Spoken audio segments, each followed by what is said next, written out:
Jannattың есіктері мынау дүйсенбі күні және бейсенбі күні ашылады екен.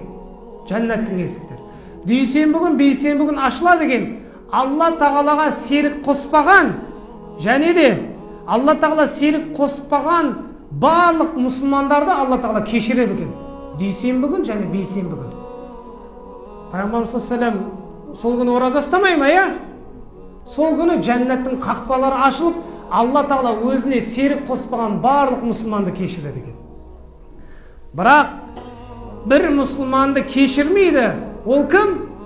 Басқа біреумен ренжісіп, жүрегінде бір ренжіп, кешірмей жүрген адамды Алла Тағала кешірмейді. Көрмейсіздер ме, қандай сіз зиянға кіріп жатсыз? Біреуге ренжіп жүрген болсаңыз, сіз қандай Алланың жақсылықтарынан, Алланың мейірімдерінен мақрұм қалып қойып жатсыз ғой? Біреуге жүрегіңізге өкпе сақтаймын деп, Алланың кешірімінен ұзақ болып қалып жатырсыз.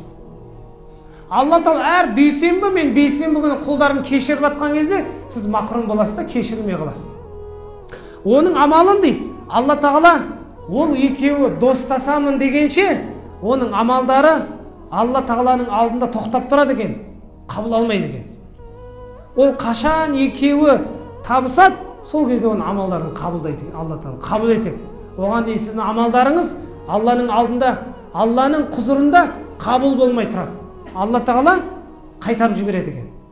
Сіздің амалыңызды періштелер Алланың құзырына ұсынған кезде Алла Тағала бұл құлым бір-бірімен ренжісіп жүр, бұның амалдарын достасамын дегенше мен қабылдамаймын деп қайтарып жібереді.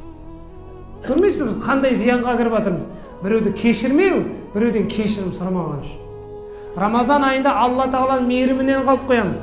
Әр дүйсенбі, бейсенбі Алланың кешірімінен қалып қоямыз. Алланың мейірімінен, рақымынан ұзақ болып тұрамыз.